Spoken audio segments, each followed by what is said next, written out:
Welcome to Kupi Rumpi, kumpul inspiratif tak sekedar ngerumpi. Halo, selamat sore. Salam Kupi Rumpi. Salam Kupi Rumpi rekan-rekan semuanya. Selamat datang di Kupi Rumpi. Kumpul inspiratif tidak hanya sekedar ngerumpi, tapi kita akan berbicara hal-hal yang sangat inspiratif untuk kita semua.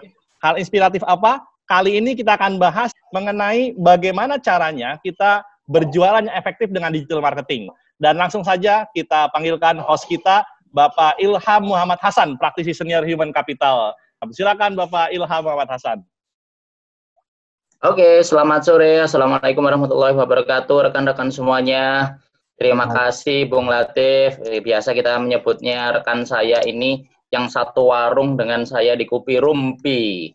Ya, Kupi Rumpi, kumpul inspiratif tak sekedar ngerumpi. Dan sore hari ini kita sudah hadir dengan salah satu pakar yang tentu saja akan membicarakan tema yang saat ini lagi hits-hitsnya nih teman-teman semuanya. Kita ada pertanyaan besar. Jualan online itu gampang nggak sih? Mudah nggak sih? Dan jualan online itu manfaatnya seberapa besar nggak sih buat kita semuanya untuk tentu saja tren marketing pada hari-hari ini yang tentu saja sangat menggeliat buat kita semuanya untuk tentu saja melakukan campaign dan sebagainya. Nah, tentu saja pakai digital marketing. Nah, itu banyak menjadi fenomena dan bagaimana sih rahasianya sehingga itu mampu mendongkrak dari market kita, produk kita, dan akselerasi atas promosi-promosi kita. Nah, ini yang cukup menarik untuk kita perbincangkan. Rahasianya seperti apa sih teman-teman semuanya? Kita sudah hadir salah satu pembicara kita yang cukup tentunya kompeten, Bung Fandi Musjafir. Assalamualaikum warahmatullahi wabarakatuh.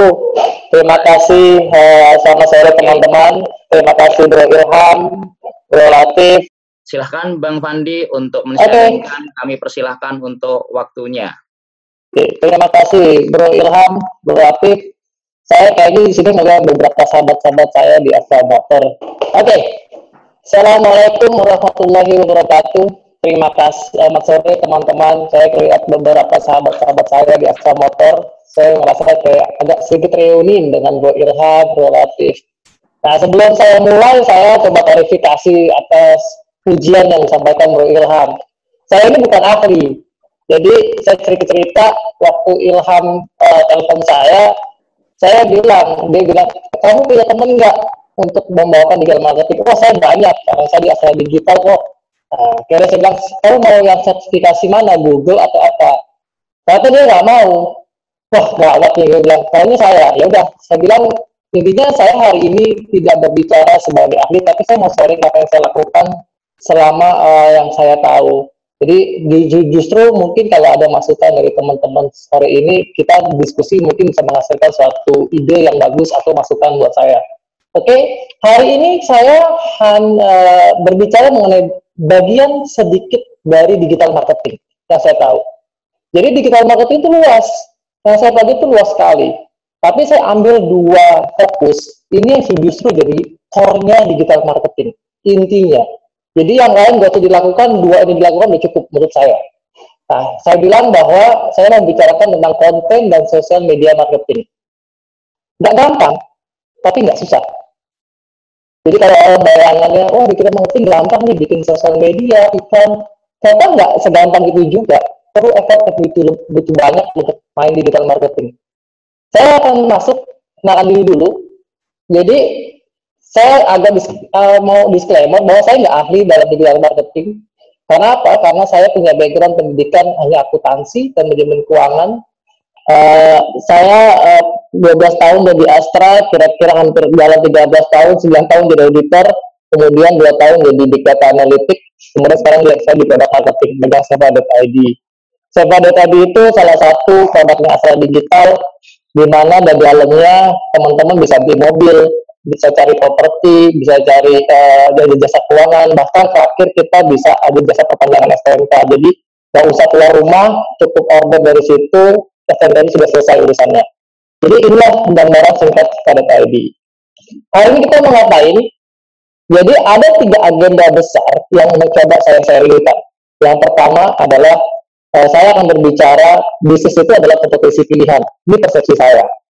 Kemudian yang kedua, adanya perubahan perilaku, di mana ini menjadi kunci bagi para marketer untuk melakukan aksi. Di mana saat ini terkenal namanya digital marketing. Nah, inilah saya mau coba untuk kita sama-sama hari ini diskusi mengenai apa yang saya coba dapatkan selama pengalaman saya. Oke, selanjutnya gini. Bisnis adalah kompetisi pilihan. Jadi bagi saya hidup di dunia ini itu cuma ada dua menurut persepsi saya. Saya harus memilih atau saya akan dipilih. Nah, kira-kira bayangan saya sebenarnya marketing itu seperti itu. Kamu harus mendekati orang supaya dipilih. Atau sebagai konsumen, mereka harus memilih. Coba teman-teman bayangin, kalau zaman sekarang itu, kalau kita dipilih mobil itu, dulu cuma kita kenal Toyota, Honda, atau Mitsubishi. Sekarang sudah mulai ada Wuling, terus kemudian speed up-nya product development-nya juga 6 bulan sekali udah mulai keluar. Nah, inilah yang menurut saya secara sederhana, bisnis itu begitu. Jadi kita harus menjadi yang dipilih dan harus berkesan. Nah, basic ini yang selalu saya jadikan dasar berdiskusi dengan tim saya di kantor untuk strategi marketing apa yang harus kita lakukan. Nah, gambarannya kayak gini. Mungkin Bro Ilham sering jadi yang itu di tengah. Pengalaman saya kenal sama dia sih sering jadi di tengah. Ini kira-kira begini lah. Jangan dibuka di sini, bro. Oh iya, sorry. Lupa ya. Kalau kebanyakan juga udah kelamaan dulunya kan ya. Nah, jadi kira-kira begini. Sebenarnya kayak gini. Jadi sekarang itu satu konsumen itu diperebutkan banyak banget marketer. Ya, teman-teman yang pengalaman di sini ada beberapa teman-teman SRA motor coba di lapangan pasti susah untuk dapetin satu customer. Dan contohnya motor itu pasti diperebutkan antara Kawasaki, Yamaha, Honda, pada tipenya sama-sama aja, hampir mirip-mirip lah ya. Gitu. Nah, kira-kira bayangan marketer seperti ini. Akhirnya marketer itu menjualnya apa sih? Nah, akhirnya menjualnya kadang menawarkan produk yang baik, pada saat tempat yang pas, waktu yang pas, sama harga yang pas. Kan kuncinya marketing cuma itu.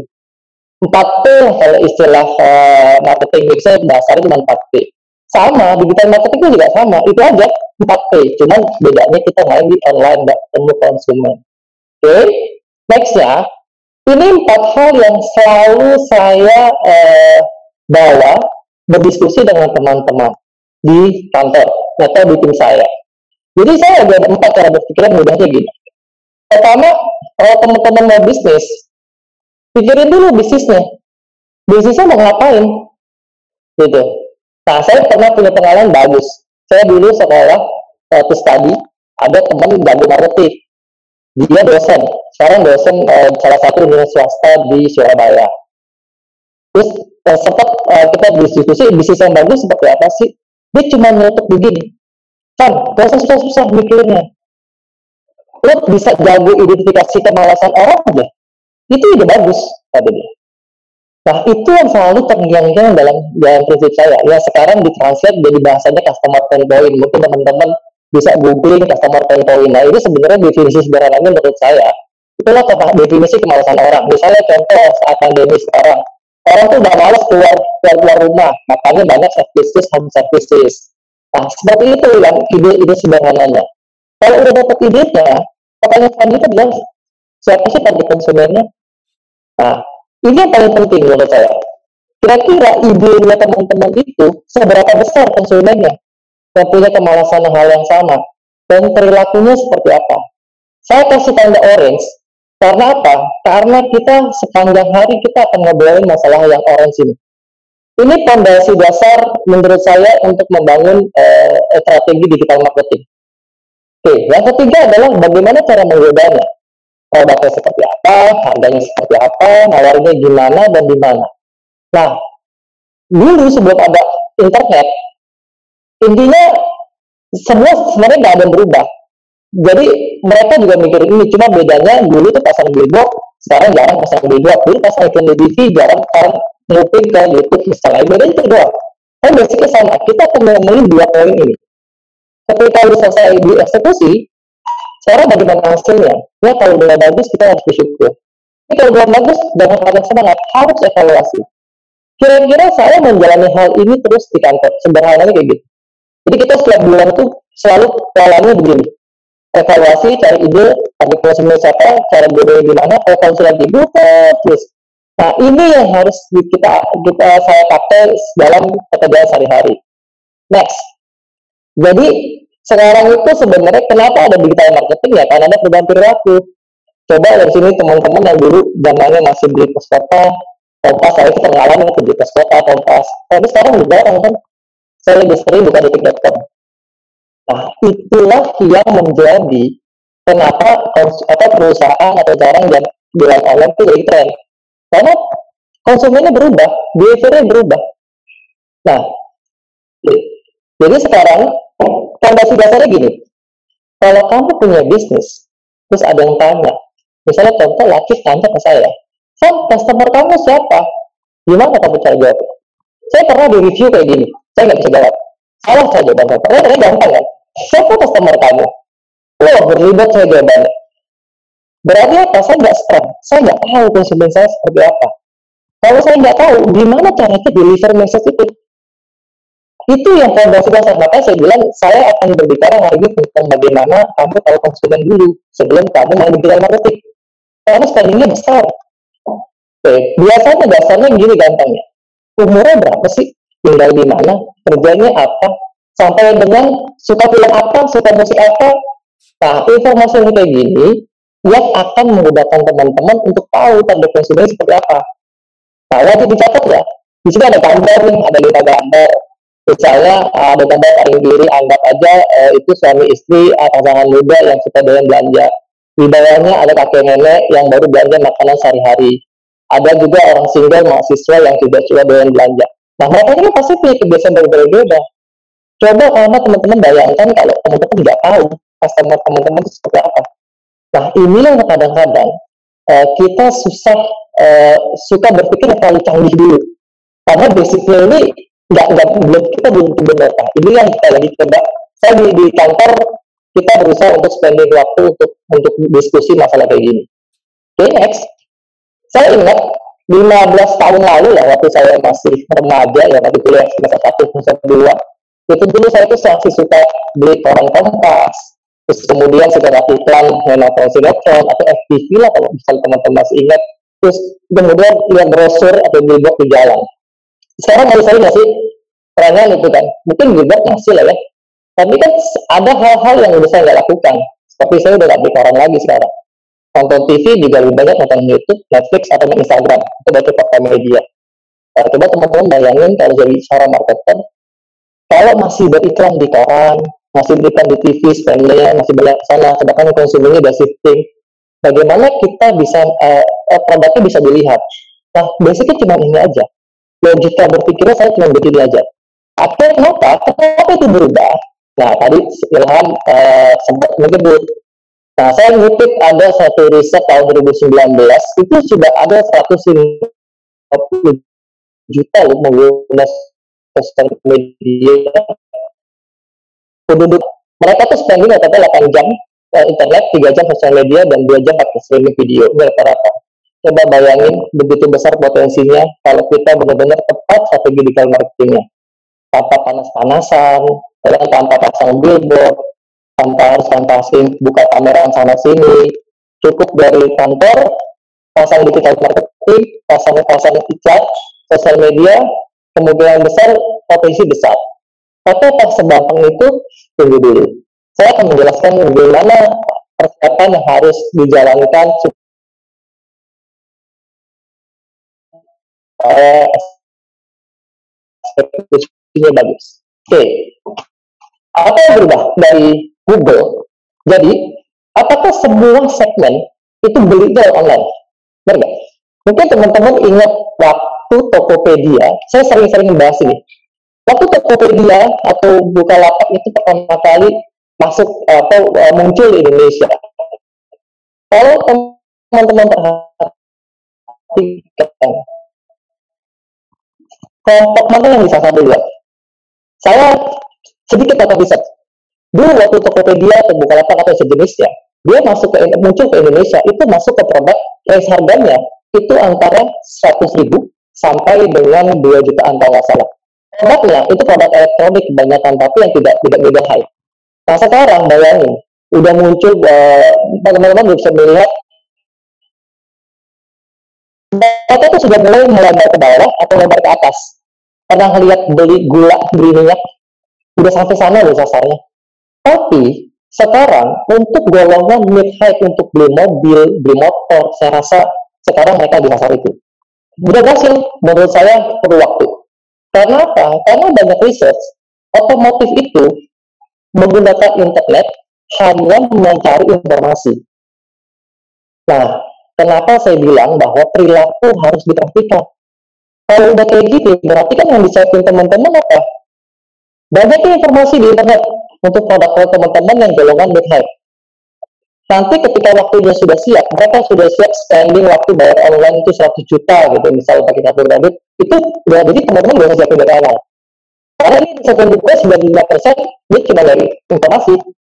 Sisanya mereka tetap ketemu salesman, closing deal di offline. Ini kan yang saya alami ketika saya megang Sefa.id. Jadi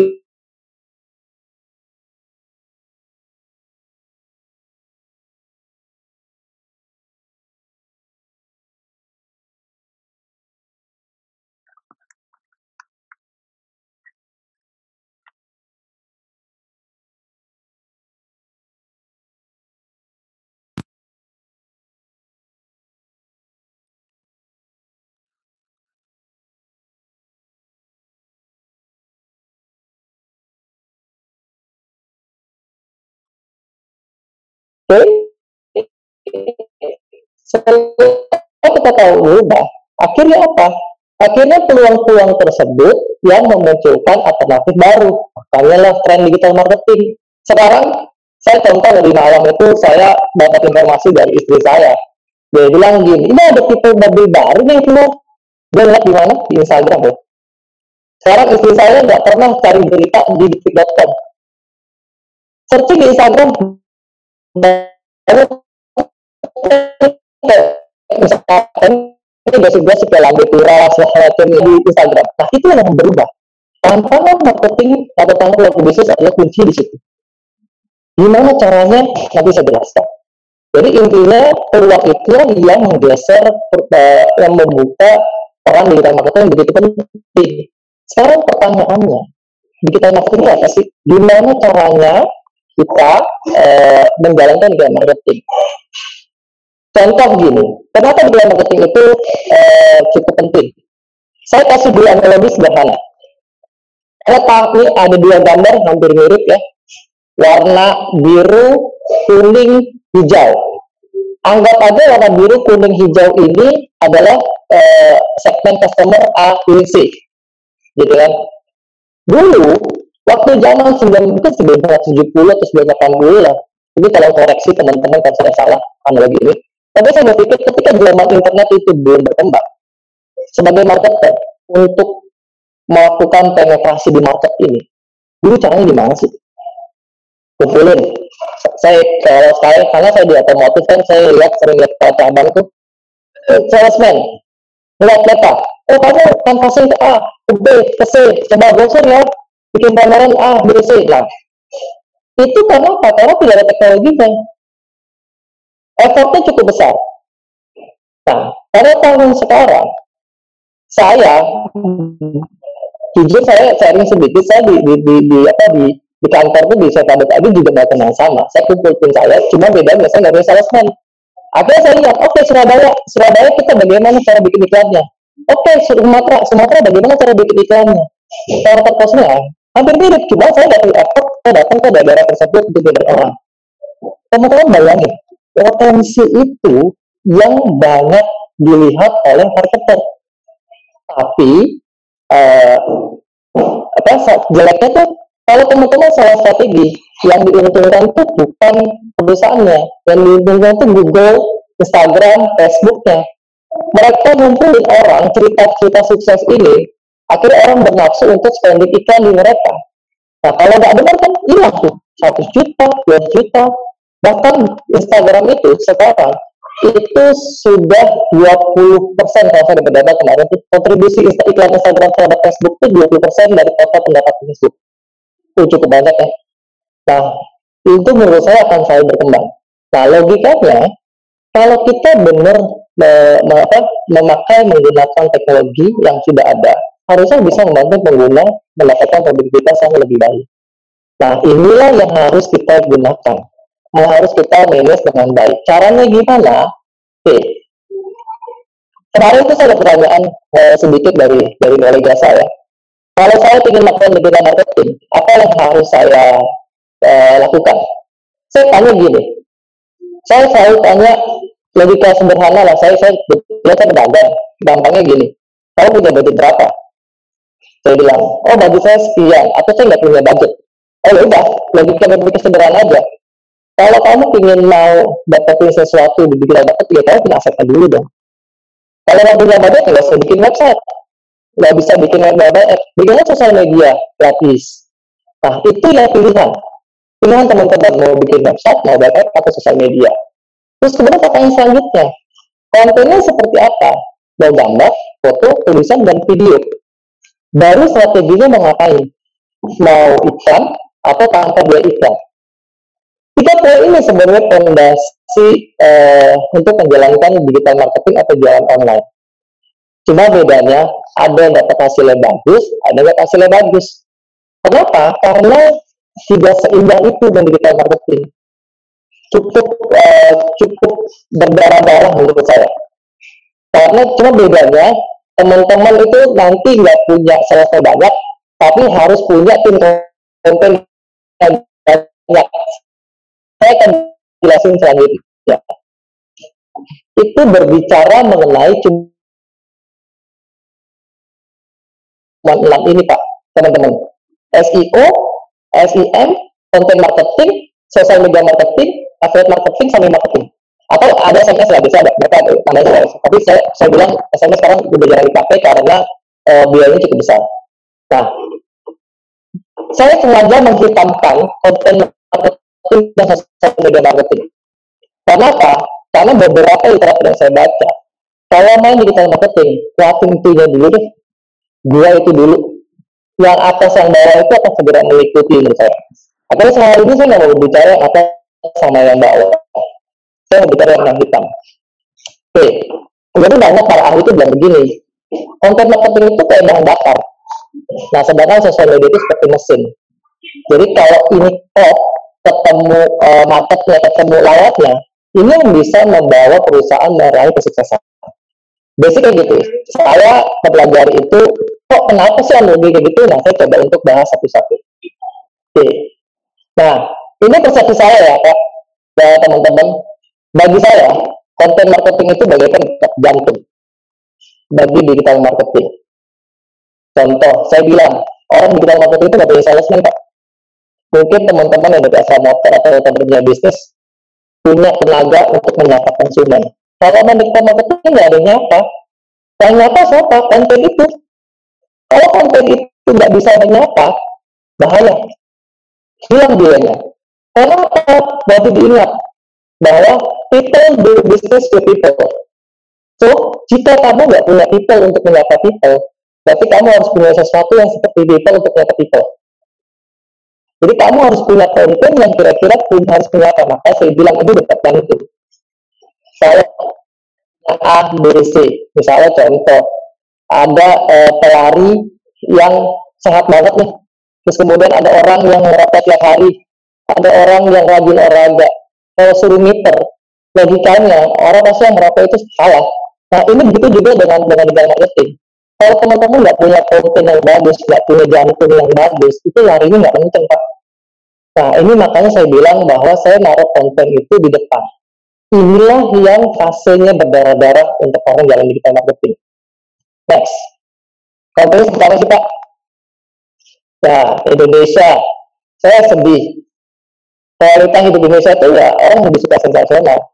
Contohnya kemarin teman-teman saya waktu bahas ada video yang populer ya, saya nggak menyebut itu, tapi ini luar biasa menurut saya prestasi dari trending topik di dunia. Kontennya bagus, belum tentu. Kopinya baik, belum tentu. Tapi bisa viral loh. Nah, Indonesia tuh suka yang begini-begini nih. Gosip, sensasional. Tapi kalau kontennya bagus-bagus tuh agak susah. Nah, inilah tantangan bagi orang-orang teman-teman marketing. Oke?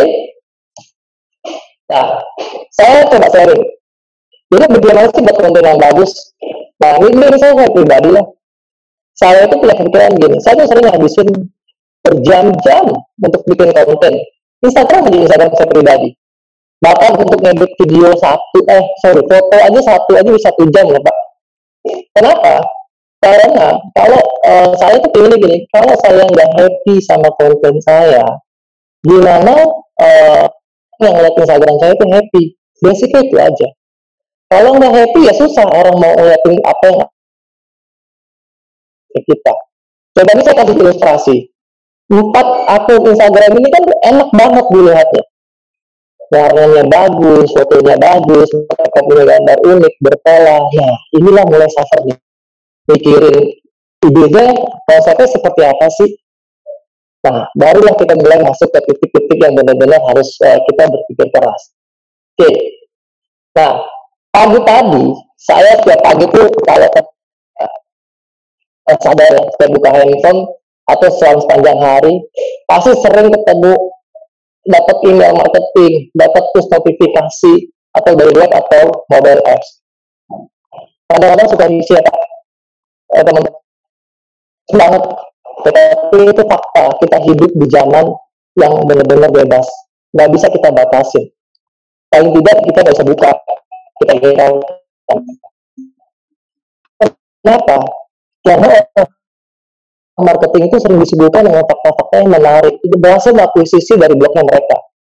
Konsumen mengatakan, misalnya mereka suka konten dari brand tertentu.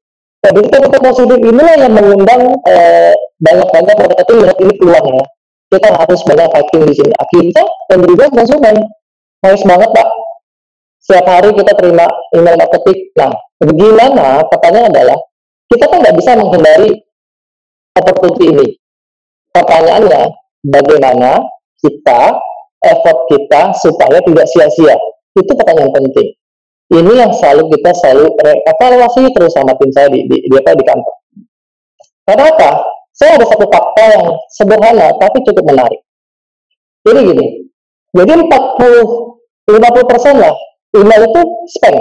Kita sering terima email spam.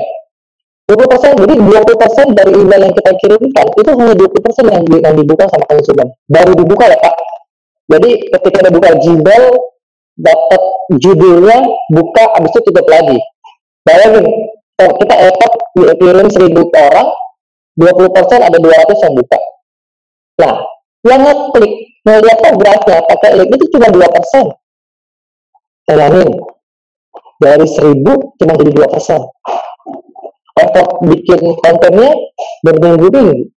Nah, inilah yang jadi tantangan. Mulai tantangannya terlihat. Nah, SMS cenderung pengalaman saya juga cenderung lebih bagus dari sisi pembukaan. Jadi di SMS ini cenderung lebih bagus dari sisi pembukaan. Jadi orang SMS itu bagus. Cuma ingat ya, mereka ada biaya. Tapi untuk eksekusi ke jadi transaksi itu depend Pak sama message-nya. Saya terus terang angkanya setuju, cuman hasilnya kita perlu evaluasi terus. Nah, ada fakta menarik. Kebetulan saya itu 2 tahun di data saya pelajari ini. Ada fakta menarik. Pertanyaannya adalah bagaimana supaya effort kita itu produktif atau efektif. Nah, ada yang mereka bilang, ada riset yang melakukan oleh salah satu lembaga. Jadi kalau message-nya pas sesuai dengan karakter penerimanya, itu cenderung hasilnya lebih bagus. Indonesia dari 20%, dari sekitar 20% menjadi sekitar 40%. Kata kuncinya personalize. Itu kata kunci. Nah, gampang nggak personalize? Belum tentu Pak. Ini baru, maka saya bilang, core-nya itu cuma hanya kenal siapa konsumen. Jadi personalize maksudnya adalah, saya pernah punya case begini. Saya waktu itu ada event Pak. Tim saya itu kita punya, let's say kita punya 1.000 konsumen daftar email. Nah, Kebetulan saya didukung sama tim Big Data Analytics dan kebetulan saya punya pengalaman di Data Analytics. Akhirnya kita membagi 1000 data itu menjadi 9 kelompok konsumen, Pak. 9 kelompok konsumen, masing-masing konsumen saya bikin pesannya berbeda-beda meskipun satu program. Nah, effortnya sampai segitu, Pak. Jadi supaya bahasanya itu kena kapan dia harus dikirimnya, bentuknya diskon atau jumlah harga. Kalau saya sebenarnya harga coret lah, harga coret atau kasih diskon yang besar, kirimnya mulai pagi, siang atau sore. Bayangin variabel itu yang paling banyak. Nah, itu kita coba. Riset ini benar, Pak. Hasil kami lebih baik. Cuma effort kami lebih luar biasa. Nah, inilah yang harus basic ini yang harus dijalani oleh teman-teman di marketing. Caranya gimana? Oke, next. Nah, nih.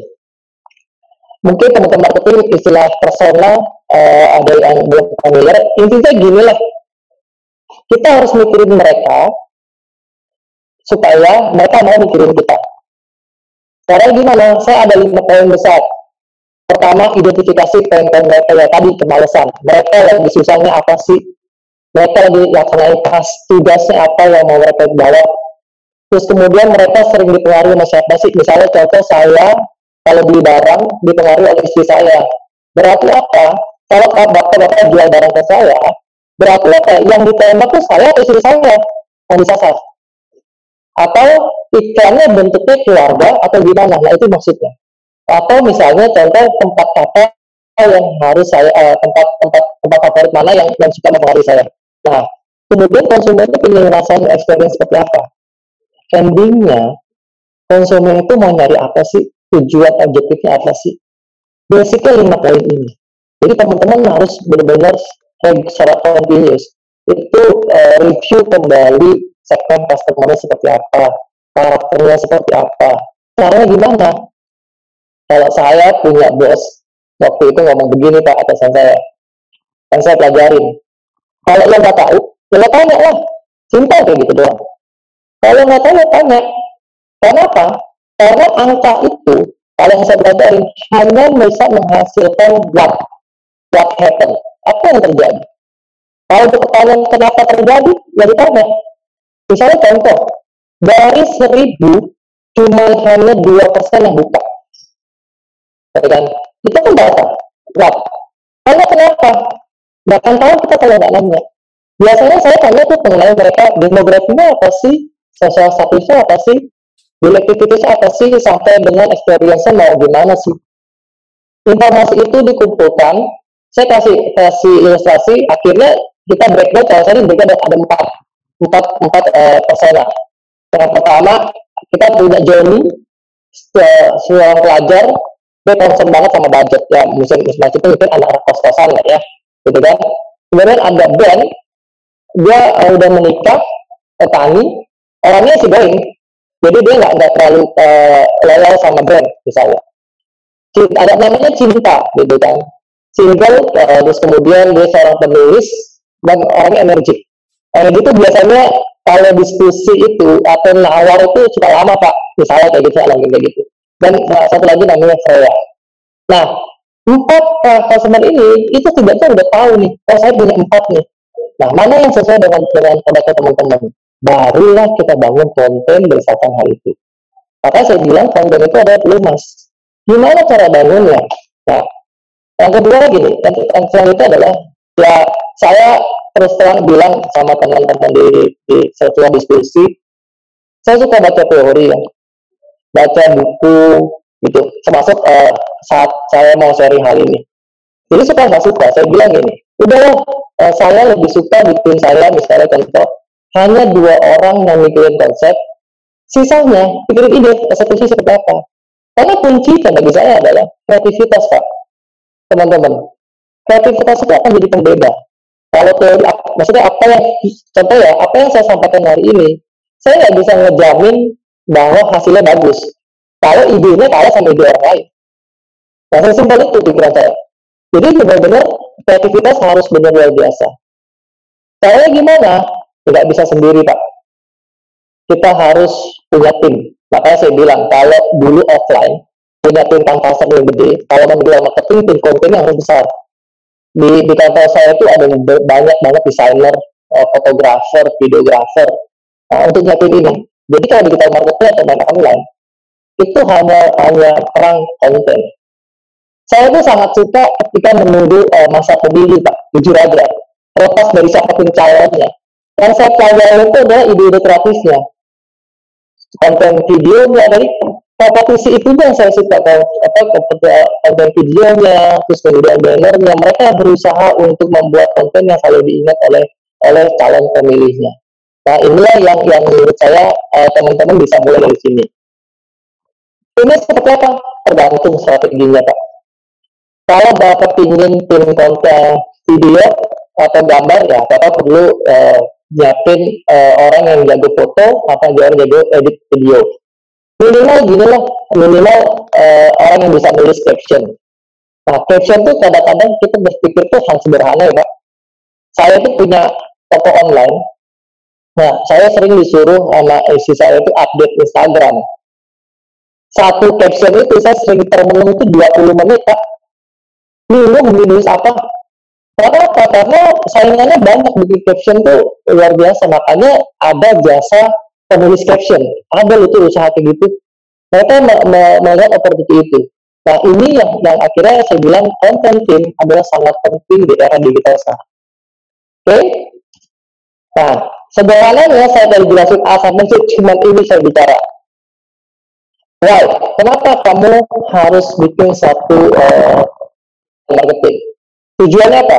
Saya marketing jualan. Oke. Lalu apa? Kontennya komparasi fitur mobil. Ini saya compare, saya waktu punya project beberapa bulan lalu. Kita pakai konsep ini aja. Oke, kita mau ngapain nih bulan depan?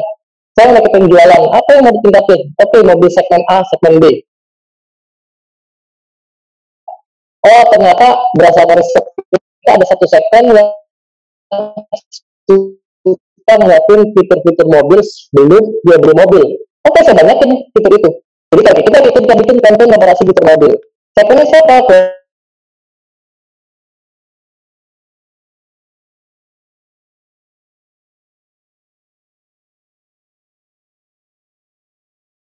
Anak saya sekolah tiap pagi, nah kira-kira kayak gitu.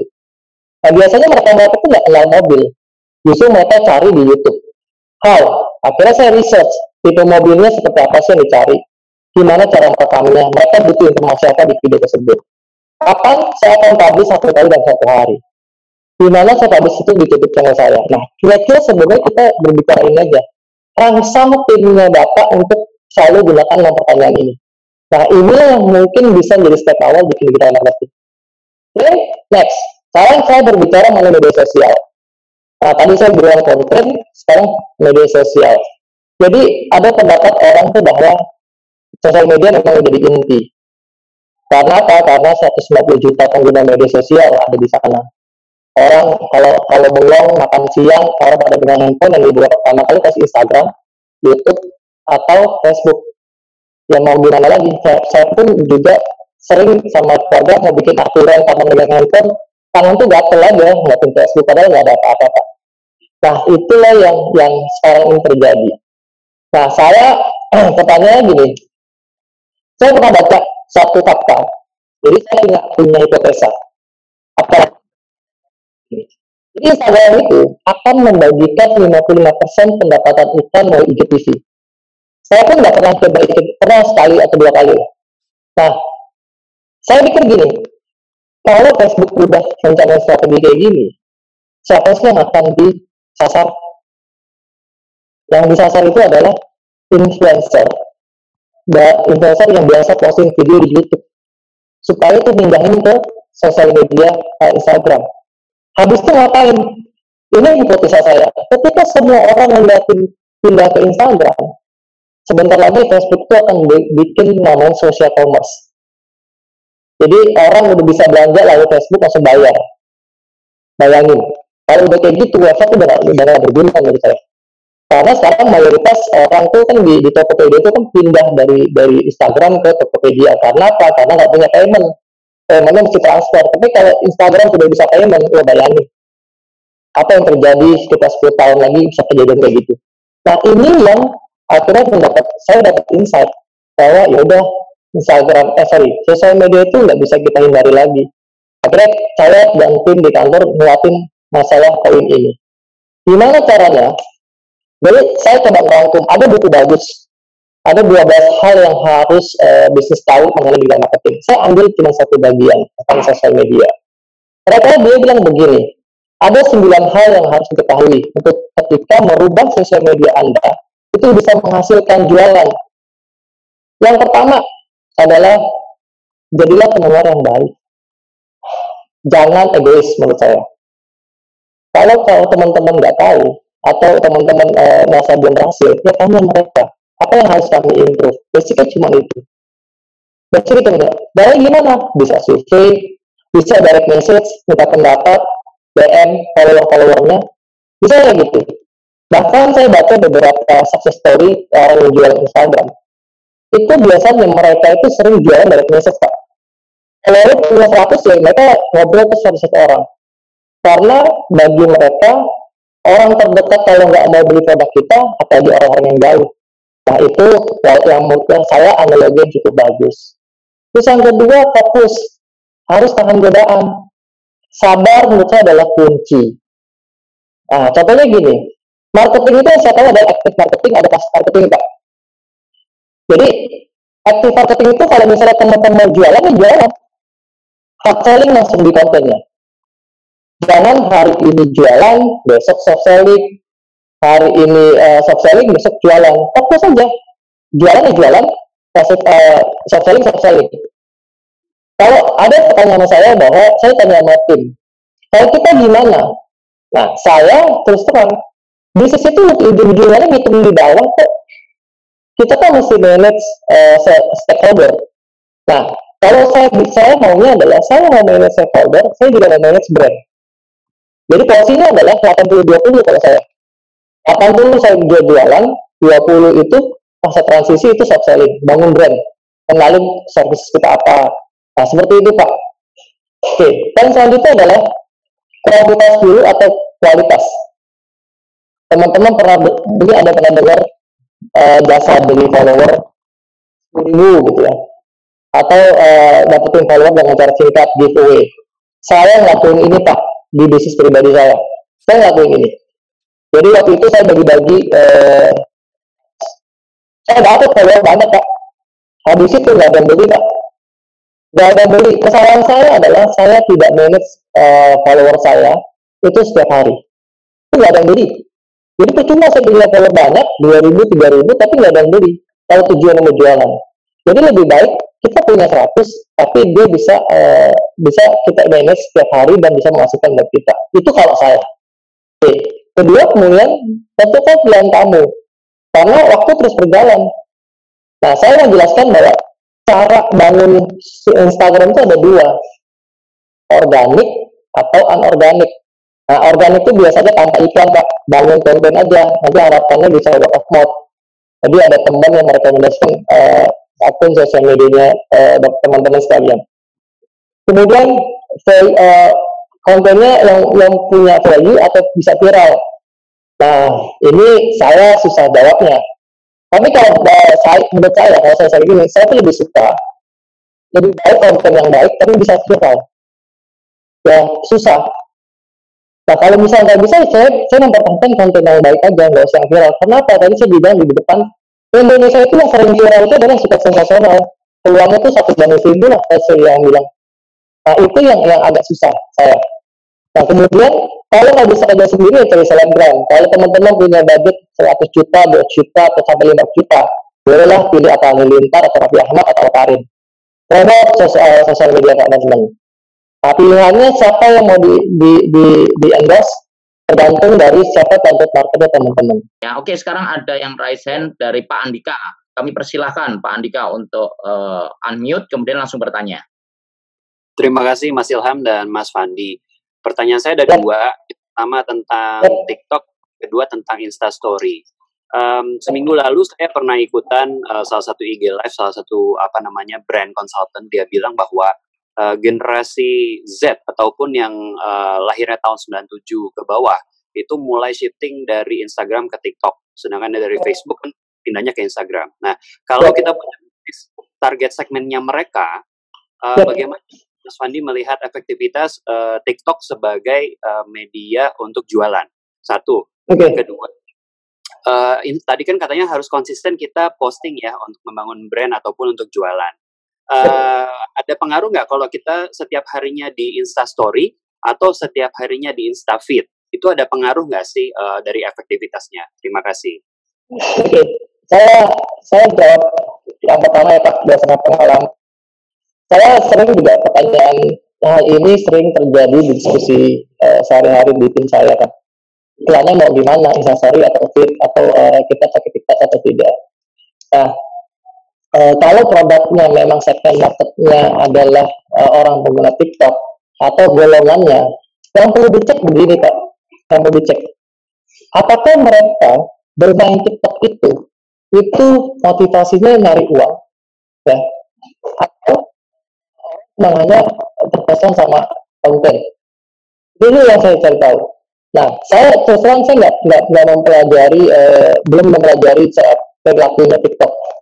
Kalau memang ya orang yang suka sensasional, penikmat konten lucu-lucuan, kalau misalnya orang itu tidak punya daya beli yang bagus, menurut saya jangan ikan TikTok. Kalau saya masih prefer TikTok itu sekarang masih seperti bukan basis yang bagus. Kecuali Bapak punya target influencer yang mau diajak kolaborasi Pak. Kecuali itu. Biasanya kalau influencer cukup besar, cuma memang budgetnya harus dipersiapkan. Tapi kalau iklan berdiri sendiri, Instagram aja sudah susah, biasanya TikTok lebih susah. Nah, kecuali hire influencer itu kalau dari siapa influencer.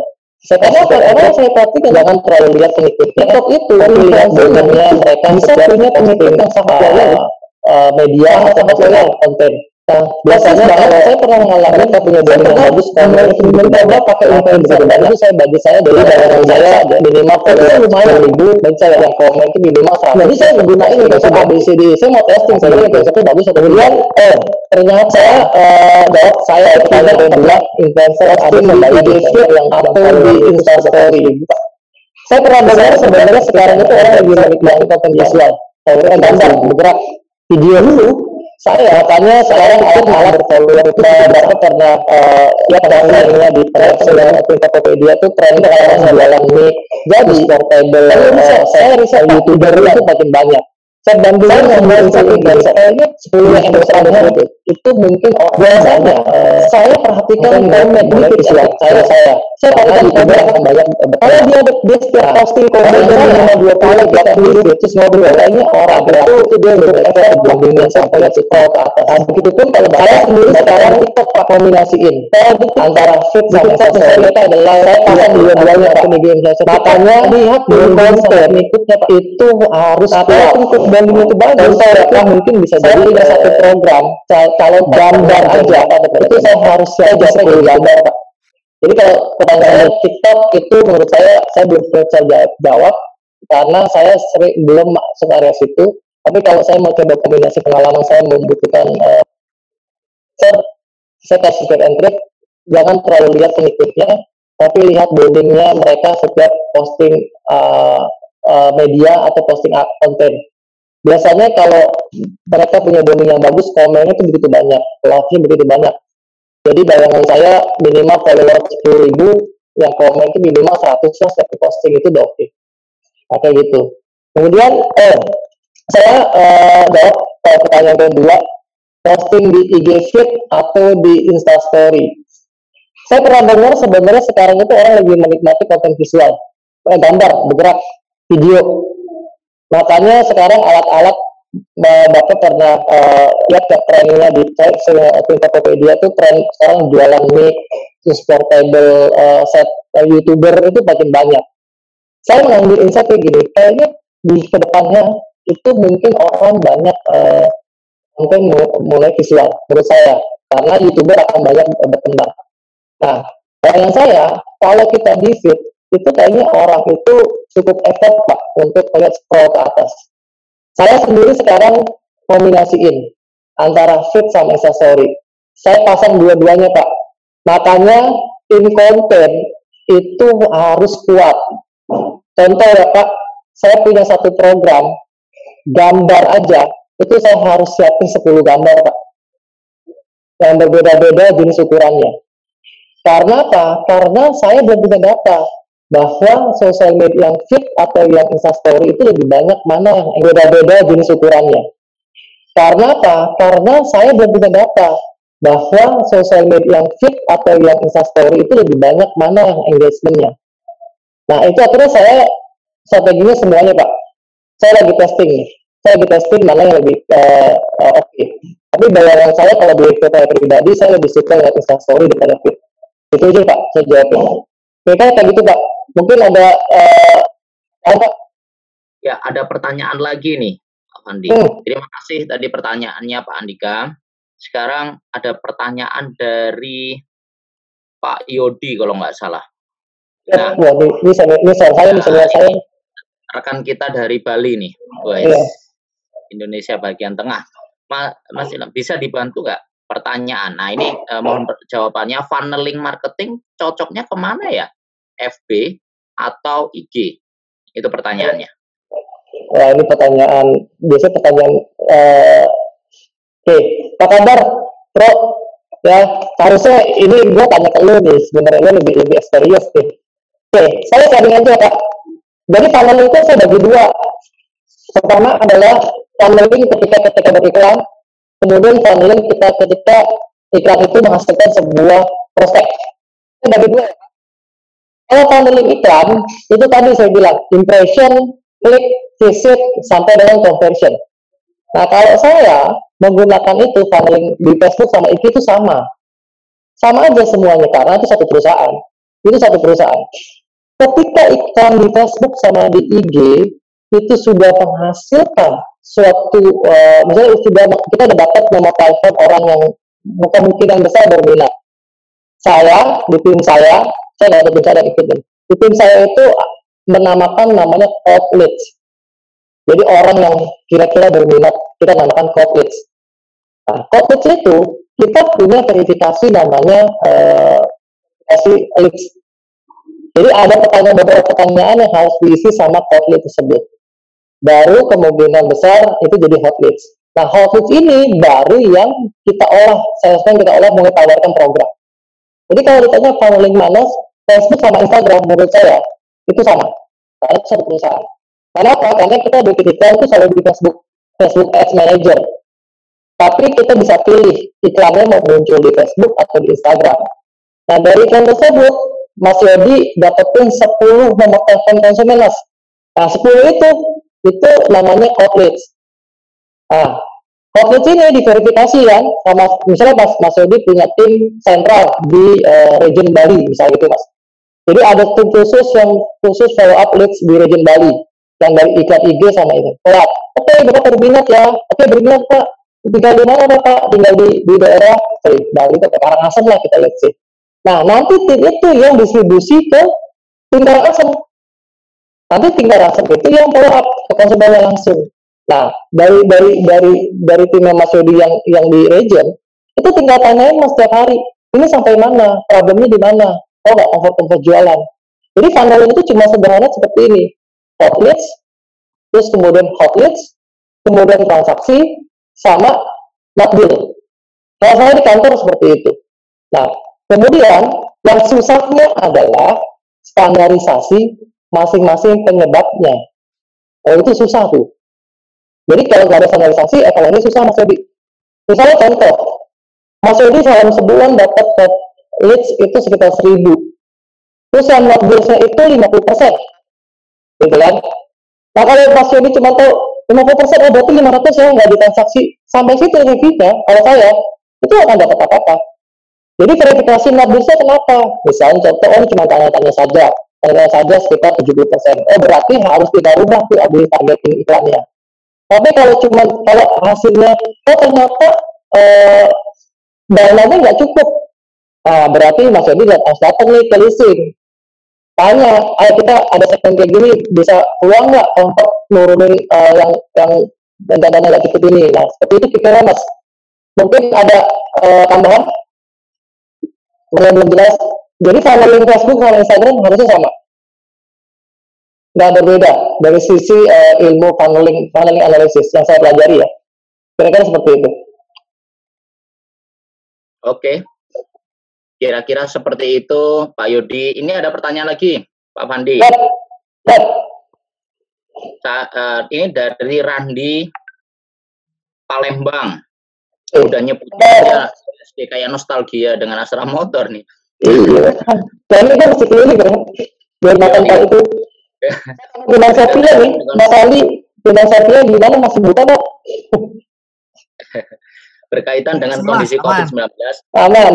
Oke. Memang secara digital marketing, marketplace di sosmed sangat menarik dan sangat strategis. Permasalahannya adalah wilayah di daerah Palembang yang mayoritas apa tadi itu menarik dan strategis. Permasalahannya adalah wilayah kami yang mayoritas klaster area rural, sehingga marketplace itu masuk nggak ya kira-kira untuk meraba area sana? Kira-kira konsumen itu pakai WA atau nggak ada WA ya? Nah, bagaimana pengalaman narasumber nih tentang hal tersebut? Ini pertanyaannya bagus Pak, bagus menurut saya. Pertanyaan ini yang kita itu saya di kantor selalu berdiskusi hal ini, Mas Randi. Kenapa? Karena saya punya budget terbatas. Kan nggak mungkin saya seluruh Indonesia saya bikin digital marketing. Pertanyaannya tadi saya bilang, apakah konsumennya yang disasar itu sudah digital native atau belum? Maksud digital native itu adalah minimal gini, secara infrastruktur mereka sudah siap belum sih internetnya di sana? Itu dulu deh.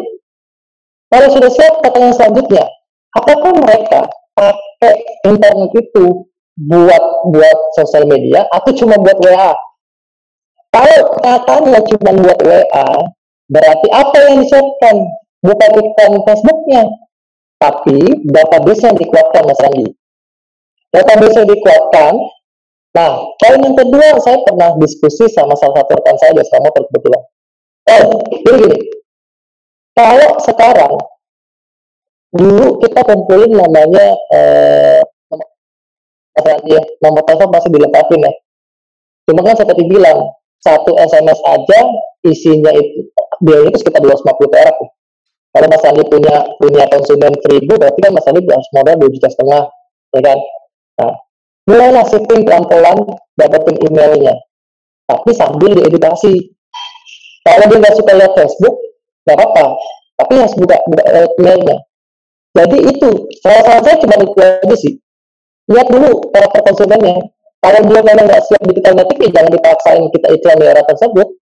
Kalau memang mereka sering balas WA, ya pakai WA aja, broadcast satu-satu. Kalau misalnya mereka senang buka email, cuma kan untuk mencapai ke sana perlu research. Jadi mungkin ada Mbak Nadia nih, Mbak Nadia jago dari researchnya. Nah, itu kayak gitu. Jadi makanya saya bilang digital marketing itu bukan hanya berbicara mengenai iklan, bikin konten, tidak. Fondasinya itu research. Mungkin ini sama kayak dulu marketing sebelum ada online. Ya, mereka juga riset. Makanya Nielsen itu masih eksis sampai sekarang. Apa? Lembaga-lembaga riset itu yang justru penting. Jadi orang marketing itu harus kuat itunya. Saya beruntung di kantor tuh punya 50 data scientist atau pengolah data yang bisa bantu saya untuk menyusun strategi. Saya punya tim konten sekitar 20-an itu yang bisa bikin konten. Nah, kira-kira kayak gitu Mas Randi. Jadi kalau daerah itu nggak bisa dipaksa, jangan dipaksa. Mendingan pakai strategi lain. Kalau memang ternyata mereka mau karakternya bisa jawab SMS atau WA, mendingan kumpulin database yang kuat aja. Menurut saya itu verifikasi nomor telepon yang kuat. Nah, cukup pelan-pelan shifting, gagalin kalau email udah siap, email dikumpulin. Saran saya kayak gitu Mas. Oke. Ya, thank you Mas Pandi atas jawabannya dan pertanyaannya dari teman-teman kita. Nah, ini ada pertanyaan, mungkin kita akan batasi sharing kita untuk 10 menit ke depan ya Mas Pandi, karena kan keterbatasan waktu ya. Oke, di sini ada Mas Aceng Rahman. Kalau dia sebetulnya ada di area Papua nih, luar biasa. Papua gitu kan ya.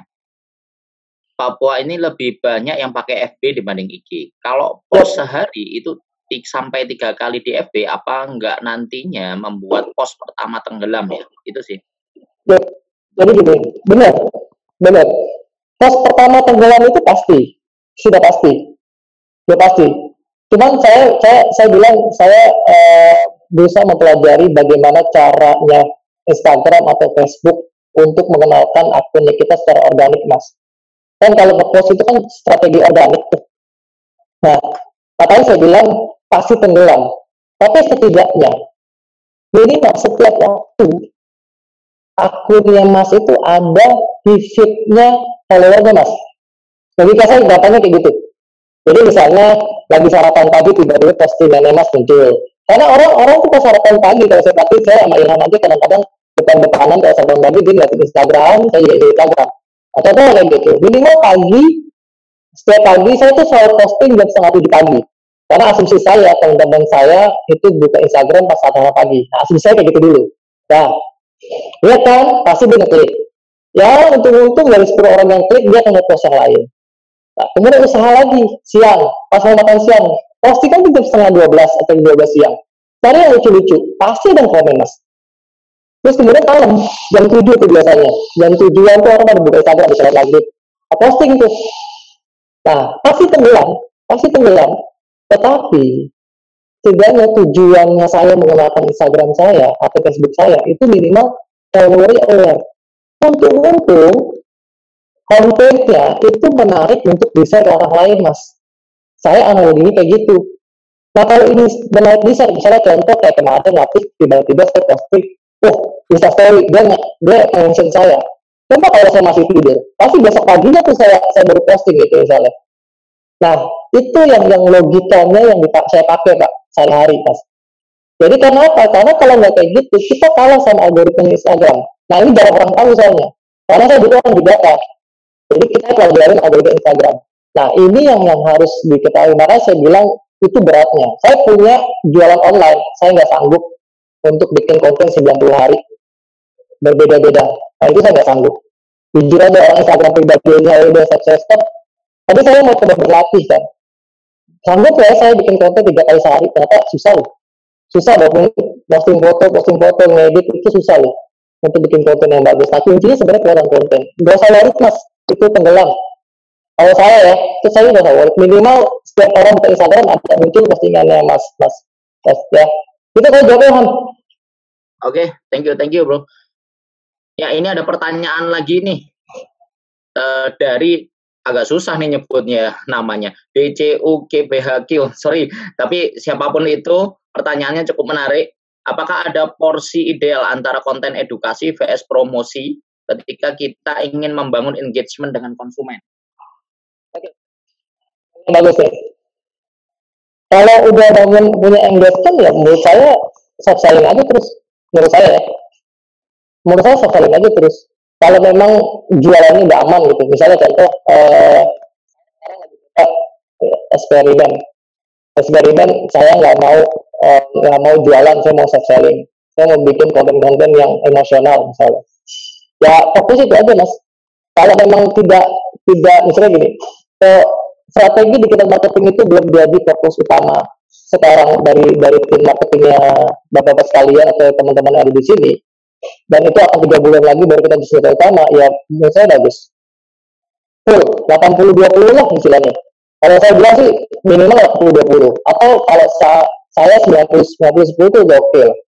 Tapi kalau misalnya ada tantangan dari manajemen, bapakmu harus dapat jualan dari Instagram itu, atau misalnya 10 atau 10% 20% yang nggak mau kita sesuaikan dengan itu. Tapi kalau tidak ada target itu, menurut saya full investment aja. Tapi ya itu dari kuncinya konten. Katanya, ini saya sharing sedikit. Ada salah satu brand atau kepala cabang di Jakarta, saya kenal otomotif ya. Dia itu dari karyawan, ya. Dilihat kalau Instagramnya berapa, Pak? Ada yang benar-benar karyawan itu dicari yang dari influencer, yang dulu punya follower 70.000. Kadang-kadang saya pun sendiri juga melakukan hal itu. Saya lihatin Instagram talent tim saya. Makanya saya bilang sekarang trennya udah berubah kan, udah mulai dipikirin bahwa kita everybody is salesman ya. Dulu saya pernah dengar kalau saya di asal motor everybody is salesman ya. Sekarang usahakan punya tim yang bisa jualan di Instagram juga supaya kita nggak effortnya besar. Kira-kira jawabannya kayak gitu Pak. Kalau saya jadi Bapak, kalau nggak ada target jualan dari digital marketing, saya full engagement. Kayak gitu jawaban. Terima kasih. Mungkin sebagai pertanyaan pamungkas nih dari sesi kita pada sore hari ini. Ini pertanyaannya panjang. Masih ada nggak ya Mbak Ana di sini? Kalau boleh, bisa langsung pertanyaannya tidak melalui Ana Sulaiman. Ana Sulaiman itu laki-laki. Ana Sulaiman laki-laki, saya ingat setahu saya. Maaf. Bang Sulaiman, boleh nggak ya di pertanyaannya secara langsung gitu? Ya, Bang Sule, silakan Bang Sule, ditanyakan langsung. Ini pengikut Kopi Rumpi setia kita nih, setiap Kopi Rumpi selalu. Halo Bang, salam kenal Bang. Salam kenal. Salam kenal Bang. Ini potongannya dari YouTuber. Semoga bisa bantu Bang. Iya, taruh ada iklan dulu bentar deh. Oke Bang, kita kan memang sekarang lagi banyak nih ya. Terutama saya juga belum paham tentang cara misalnya terutama kayak iklannya gimana gitu kan, apalagi tadi kan dibahas tentang organik gitu kan, apalagi 3 konten kita abang tuh nggak sanggup. Nah buat kita misalnya mau fokus, apalagi saya alhamdulillah dikasih banyak ide, dikasih banyak rezeki, saya punya ada beberapa usaha. Nah ini saya jadi bingung gitu Bang, kita mau jualan di Instagram atau di Facebook, kita mau fokus yang mana dulu nih, gitu kan? Ada di produk sepatu, ada di produk makanan, ada di produk juga servis. Nah kita suka kadang bingung gitu kan, kita mau fokusnya kemana nih? Pertama ke Instagram atau ke Facebook. Kalau misalnya secara organik, saya pun juga kewalahan gitu Bang, gitu kan? Misalnya kita cari kontennya kemana ya, ada berapa, kemana, apa saya harus repost gitu, karena saya repost juga kan di Instagram gitu, cuman nggak banget gitu kan, cuman untuk menariknya tadi gitu kan, apakah cara yang baik, apalagi untuk bisa menghasilkan feedback gitu, setiap produk kita punya yang kita taruh di sosmed itu bisa kembali ke kita tuh caranya gimana Bang? Dan kalau tadi kata Pak Pandi itu kita harus bisa meriset. Nah, ada nggak sih cara yang untuk kita bisa meriset gitu? Misalnya produk kita ini laku nih 1 sampai mungkin 10 tahun yang diminati kayak gitu loh. Gitu sih Pak. Thank you Pak Pandi. Oke. Yes. Saya mungkin jawabnya sebenarnya kayak gini ya, Bang Sulaiman. Abang kan punya customer yang sudah pernah beli produknya Abang. Nah, kan misalnya let's say ada 1000 konsumen yang udah pernah produknya Abang, benar kan? Pertanyaannya gini Bang, tanya aja mereka, Bapak sehari lihat Instagram berapa kali sih? Itu dulu deh. Nah, kalau mau riset ya, mulai dari itu dulu. Bapak lebih sering buka Facebook atau Instagram? Terus kemudian, Bapak kalau Facebook dan Instagram apa sih yang dicari? 2 pertanyaan itu cukup. Atau kasihlah 3 pertanyaan kontennya kayak apa sih, seperti apa yang Bapak suka.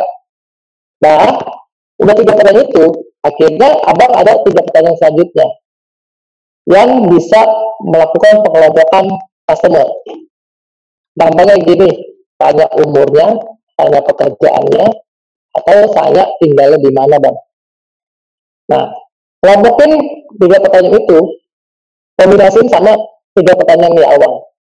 Nah, itu mungkin bisa membantu tuh pilihan strateginya Abang, apakah saya mau main di Facebook doang atau saya mau main di Instagram. Bentuk kontennya mau seperti apa? Saya bisa jatuh seperti Bang, karena saya nggak akan mengarahkan bahwa Abang harus Instagram atau itu, karena saya bilang tadi saya orangnya konsumen adalah sentralnya activity marketing. Jadi semua konsumen semua marketer punya basic konsumen sendiri. Jadi Abang bisa mulai dari pertanyaan konsumen yang sudah beli produk Abang secara offline. Kira-kira saya jawab gitu Bang. Mudah-mudahan mencerahkan ya. Thank you Bang. Terima kasih Bang Fandi atas pencerahannya dan pertanyaannya dari teman-teman. Yang terakhir dari Bang Ana Sulaiman. Mohon maaf tadi salah sebut Mbak. Oke. Terima kasih atas pertanyaannya dan saya kira sudah sangat lugas dijawab oleh Bang Fandi. Oke, tak terasa waktu juga yang sudah harus kita akhiri pertemuan pada sore hari ini. Untuk yang terakhir Bang Fandi, boleh dong kasih summary sedikit gitu kan, padat, jelas, singkat itu buat kami untuk akhir dari pembahasan kita pada sore hari ini. Oke, saya selalu bilang sama teman-teman bahwa kalau kita punya bisnis, detak jantung kita itu dipegang oleh customer. Apapun strateginya, usahakan dengerin mereka lah. Jangan bosan-bosan untuk tahu apa yang mereka mau, apa yang mereka inginkan, apa yang mereka butuhkan. Jangan kita bikin produk, pikirannya cuman, oh kayaknya keren nih. Nah, itu saya paling nggak suka. Makanya akhirnya kita itu dibiasakan, karena saya makan orang data ya. Misalkan saya ngambil keputusan pakai data sedikit pun, meskipun sedikit, jangan pakai intuisi. Nah, basicnya itu aja. Usahakan mulai dipelajari setiap perusahaan bisnis harus pakai data. Itu aja Bang. Oke, thank you Bang Fandi. Yep. Cukup menarik, bahkan sangat menarik saya kira diskusi pada sore hari ini. Dan pesertanya 50 orang, wah luar biasa nih. Wah, luar biasa, alhamdulillah. Yang mohon maaf nggak bisa disampaikan pada sore hari ini, mungkin nanti bisa langsung menghubungi Bang Fandi, boleh nggak? Yes, boleh. Sharing aja nomor saya ada di grup kok. Oke, bisa di-share ke grup nanti di chat room ya. Untuk di chat room. Kemudian yang kedua adalah bisa langsung nge-add tentu saja IG-nya kali ya Bang Fandi, boleh lah ya? Ya, boleh. Bisa secara personal tanya jawab lebih lanjut atau kira-kira berdiskusi seperti itu. Banyak sekali insight yang didapatkan, sampai-sampai saya kepikiran bahwa ada sebuah rumus yang menarik dari pemaparan pada sore hari ini mengenai branding marketing lah ya. Yang pertama adalah listen your customer, stepping-nya gitu kan ya, untuk mengakselerasi dari campaign kita. Kemudian plan your dari apa yang tentu saja dari yang kita sudah dapatkan dari mendengarkan customer-nya kita. Nah, rencanakan apa nih? Mulai dari brand awareness-nya, sales leads, customer relation-nya bagaimana dan sebagainya. Kemudian create your strategi gitu ya, saya kira untuk stepping selanjutnya. Yang terakhir adalah tools atau media apa yang nanti bisa kita manfaatkan untuk menjawab dari kebutuhan customer itu. Thank you Bang Fandi atas waktunya. Saya kira itu aktif sekali pemaparan pada sore hari ini. Semoga teman-teman mendapatkan insight dan dapat diaplikasikan secara langsung. Terima kasih dari saya Ilham Muhammad Hasan. Kembalikan kepada Bapak Abdul. Thank you. Ya, terima kasih banyak. Selamat datang terus di Kupi Rumpi, kumpul inspiratif yang tidak hanya sedang rumpi. Terima kasih Bang Fandi dan semuanya. Setiap Sabtu akan ada materi menarik di Kupi Rumpi. Terima kasih banyak. Salam Kupi Rumpi.